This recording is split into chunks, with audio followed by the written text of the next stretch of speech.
উলাইকা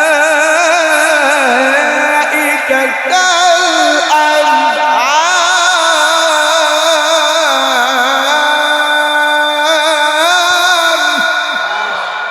বাল হুম আযাল উলাইকা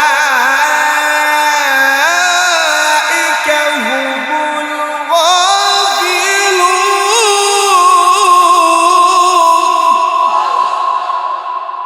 আল্লাহ বলেন, দেখতে দেখা যায় সূরতে মানুষ, কিন্তু আল্লাহ এবং রাসূল কোরআন না থাকলে এরা চতুষ্পদ জানোয়ার চাইতে আরো নিকৃষ্ট। আওয়াজ বলতে কি চেহারাটা দেখতে ভালো, পোশাকটাও চমৎকার, অন্তরে তার কালি ভরা, কাজটা বড় কদাকার। চেহারাটা দেখতে ভালো, পোশাকটাও চমৎকার, অন্তরে তার কালি ভরা, কাজটা বড় কদাকার। তাকে যদি মানুষ বলো, এক যদি মানুষ বলো, আমার বলার কিছু নাই। মানুষ দেখতে চলো এবার জাদু করে যাই সবাই। হায় রে সাদের দুনিয়ায় মানুষ পাওয়া বড় দায়।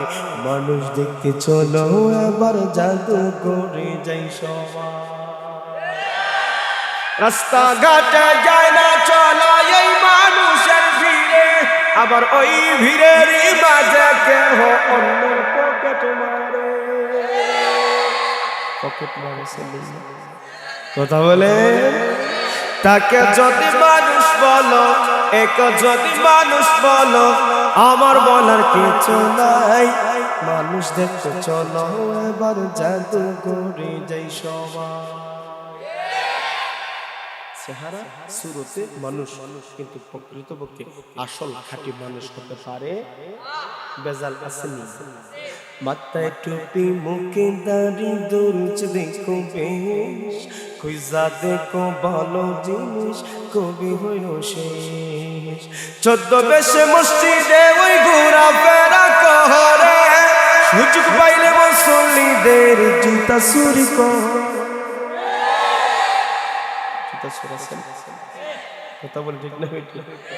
বেচারা নামাজে সাজদা কিয়া কা সুবহানা রাব্বিয়াল আলা, বিশ্বাস করে তো জুতা কমজোর বালা সাসা সালাম ফিরে আদকে জুতাও আসেনি না রে।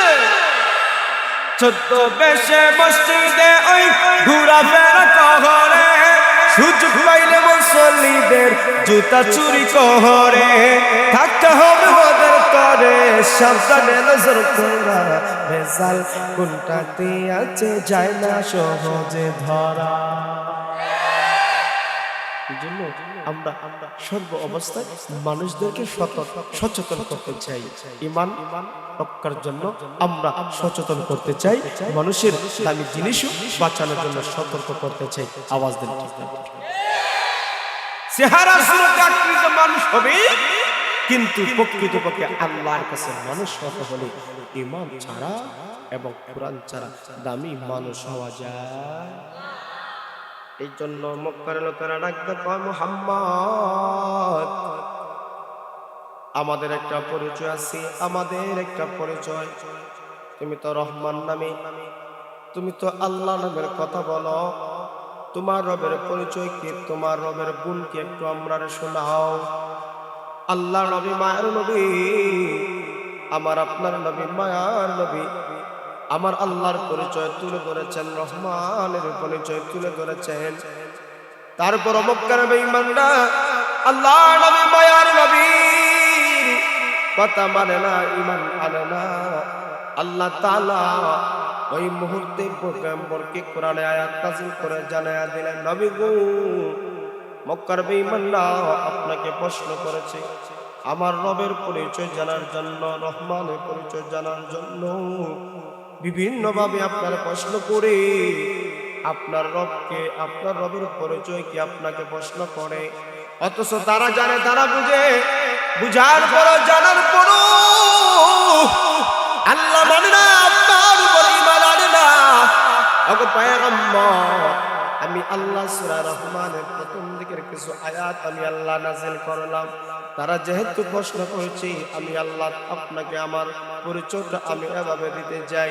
বিসমিল্লাহির রহমানির রহিম।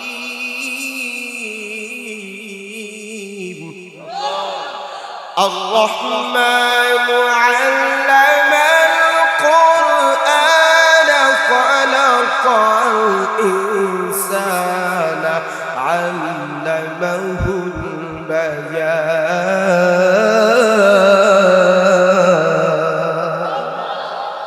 আমার আল্লাহ বলেন, আবু আমার হাবিব, আপনি মক্কার বেঈমানদেরকে আপনি বলুন, তাদেরকে আপনি জানিয়ে দেন রবের পরিচয়টা আপনি তুলেন, রহমানের পরিচয়টা আপনি একটু এভাবে দেন। রহমান হলেন তিনি, কোরআন শিক্ষা দিয়েছেন যিনি, মানুষকে বানাইছেন যিনি, মানুষকে বানানোর পরে মনের ভাব মূর্তি প্রকাশ করার যোগ্যতা দান করেছেন যিনি, আপনি আমি কণ্ঠ ছেড়ে বলতে হবে তিনি কে। আমার আল্লাহর পরিচয়টা এইভাবে দেন। আমার আল্লাহ রহমানের পরিচয় তুলে ধরেছেন। আল্লাহ তাআলা জাতি নাম আছে, সিফাতি নাম আছে না নাই? আল্লাহ তাআলার সত্তাগত নাম আছে, আবার গুণবাচক নামও আছে। আল্লাহ আল্লাহ, সেটা হলো আমার আল্লাহর সত্তাগত নাম। আমার আল্লাহর সত্তাগত নাম হলো আল্লাহ। এই জন্য দেখো, পৃথিবীতে এমন কোন মানুষ পাইবা না, এমন কোন সৃষ্টিজীব পাইবা না যে সৃষ্টিজীব আল্লাহ নাম রাখছে। আপনি আমার জানা মতন কেউ আল্লাহ নাম রাখছে? কথা বলেন।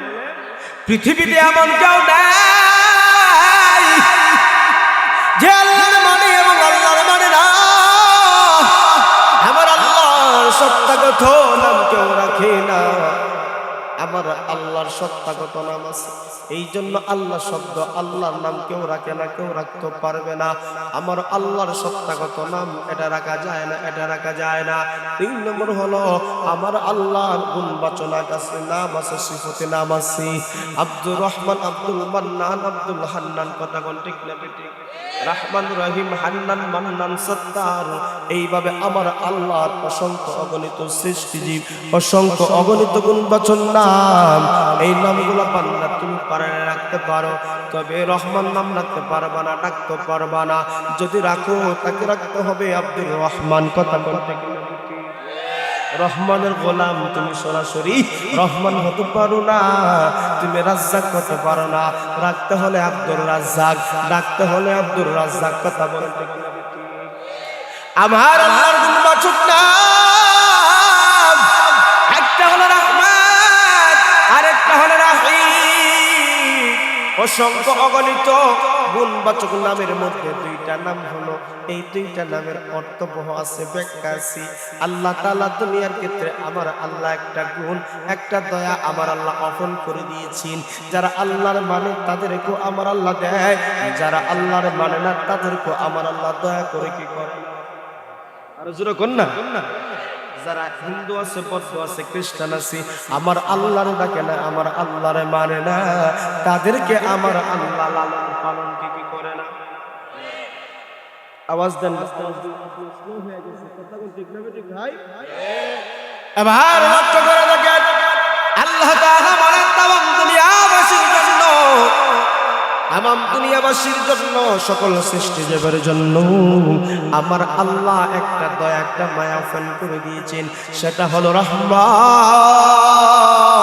এই রহমান নামের খাতিরে আমার আল্লাহ যারা মানে এবং যারা মানে না তাদেরকে খাওয়ায়, আল্লাহর গালি দেয়, রাসূলের গালি দেয়, কটূক্তি করে, তাদেরকে আমার আল্লাহ খাওয়ায়। কারণ এই রহমানের খাতিরে আমার আল্লাহ তামাম দুনিয়ার সকল সৃষ্টিজীবদের দয়া করে, মায়া করে।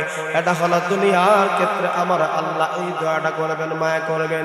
কিন্তু মুমিন মুসলমান, আমার আল্লাহকে আমাদের কঠিন ময়দানে স্পেশাল একটা দয়া, একটা গুণ, একটা মায়া আমার আল্লাহ করবেন, সেটা হলো রহিম, সেটা হলো রাহিম, তার অর্থ হলো দয়ালু মেহেরবান আল্লাহ। এটা শুধুমাত্র ঈমানদার বান্দা বান্দীদের ক্ষেত্রে প্রযোজ্য হবে। বেঈমান মুশরিকরা মরণের পরে আর কোনো দয়া পাইবে না, মায়া পাইবে না। কিন্তু একজন ঈমানদার যদি দুর্বল হয়, ঈমান আছে, কতটুকু ঈমান আছে হাদিস শরীফের মধ্যে বিভিন্ন বর্ণনায় আছে। শুধুমাত্র একটা কথা আপনাদেরকে বলি, যারা পরিমাণ যদি ঈমান নিয়ে কোনো মানুষ কবরে দিতে পারে, হাসরের ময়দানে আল্লাহর সামনে যদি দাঁড়াতে পারে, যারা পরিমাণ এমন একটা ঈমান, এই যারার সামান্য জিনিসটাকে দেখতে হলে অনবীক্ষণ জন্তু ছাড়া দেখা যায় না, অনবীক্ষণ জন্তু ছাড়া ওই সামান্য জিনিস দেখা যায় না।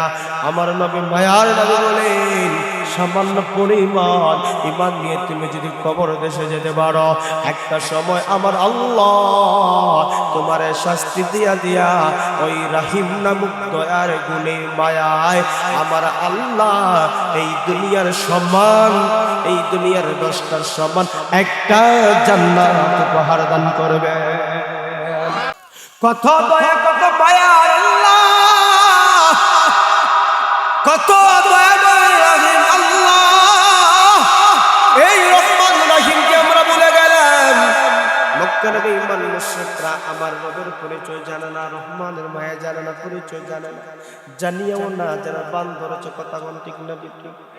ঘুমন্ত মানুষকে ডাক দিলে জাগ্রত করা যায় সহজ, আর জাগ্রত মানুষ যদি ঘুমের ভান ধরে তাকে যতবার ডাকেন শতবার ডাকেন কিন্তু জাগ্রত হবে, কারণ সে জানে আপনাকে ডাকতেছেন, এই জন্য আপনাকে সাড়া দেয় না। আল্লাহ নবী মায়ার নবীর ঘোষণা, আমার আল্লাহর ঘোষণা।